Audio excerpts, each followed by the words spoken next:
Friends, brothers, sisters, freedom fighters, greetings from Shylock. I took some time from my retirement to say a poem for you. But before I do, there's something else I want to share with you. Like so many out here in the free world,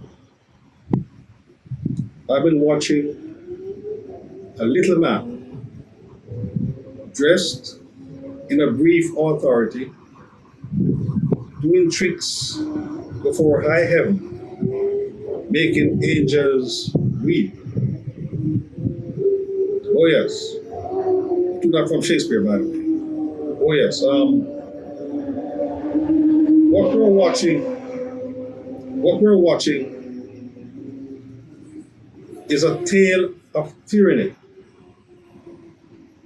in America, led by the tin slayer ogre, Donald Trump. And by the way, what's happening in Gaza is an abomination, and Trump has some control over that.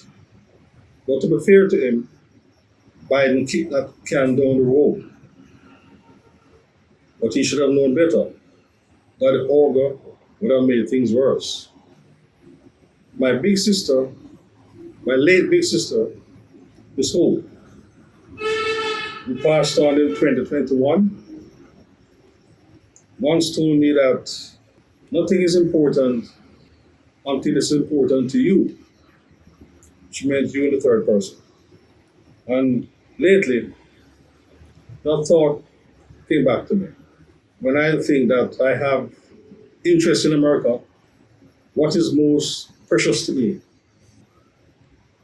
So I have decided to join the resistance against tyranny in America.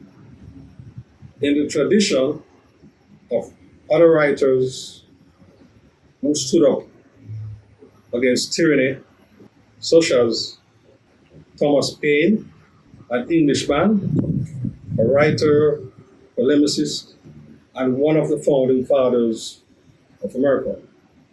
He ignited the American Revolution, and in 1776 and in 1789, he had a hand in the French Revolution too.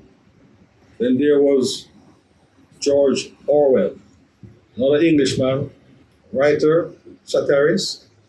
He's famous for his prose, Animal Farm, in 1984.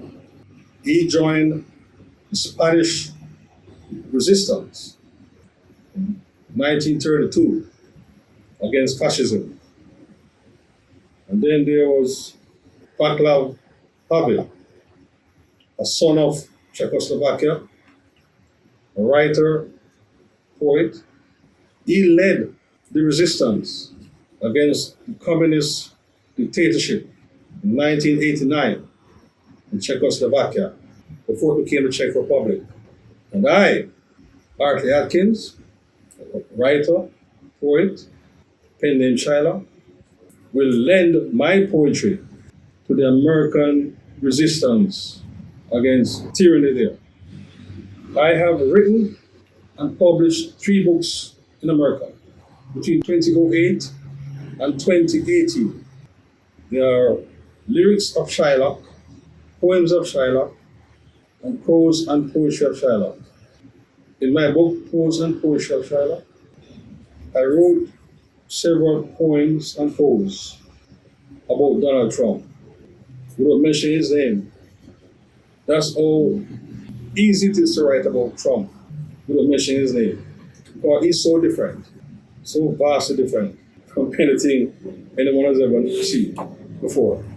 In one of those prose, allegory from a king to a tree with a fact checker as an axe.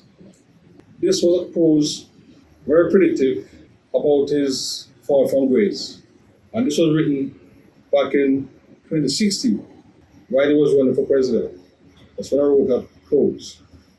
Because I thought based on what I heard at the time from opposition research and from very good journalism, that this man will make it. And then we know what happens since. All of the convictions, the impeachments, and intel theft, and what have you. So that's the person that is now wreaking havoc in America.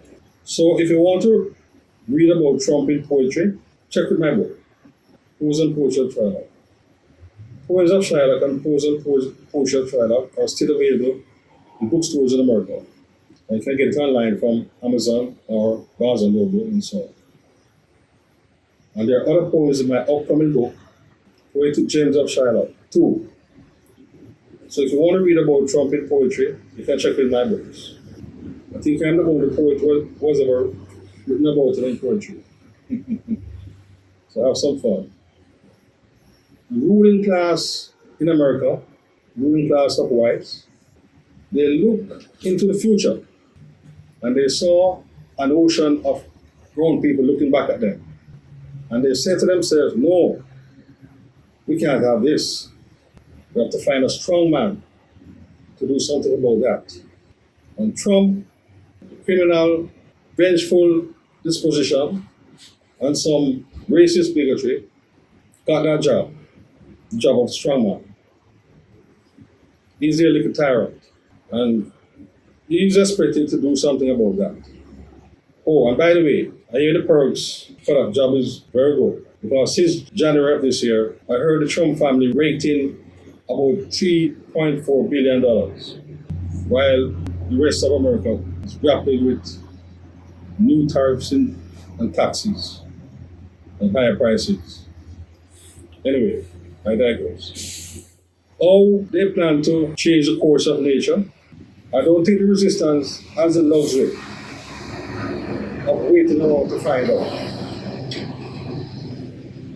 Maybe someone said to Trump that line by Shakespeare, which states, "The evil a man does live after him, but the good is interred with his bones." Why he has chosen tyranny as a hill to die on, and a legacy of infamy is beyond me. So, here's a poem I have to share with you. It's titled Ballad of a Battle with Tyranny. A tyrant never admits to his tyranny. A tyrant never admits to his tyranny. A man convinced against his will is of the same opinion still. Futile with him to sit and chat with his uneven tit for tat. As history teaches all in ye, freedom and power are not free. Nothing changes without protest. A price to pay is with unrest. A tyrant never admits to his tyranny. A tyrant never admits to his tyranny. Tyranny is slavery. Tyranny is tyranny, you're not free. Repeat. Tyranny is slavery. Tyranny, you're not free.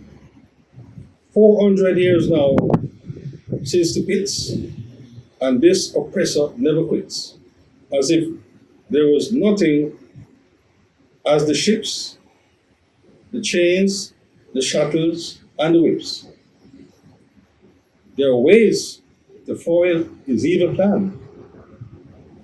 With strength in numbers, you sure can. You are the millions, he's just one. Rise up, until he's gone. Shylock. Catch you.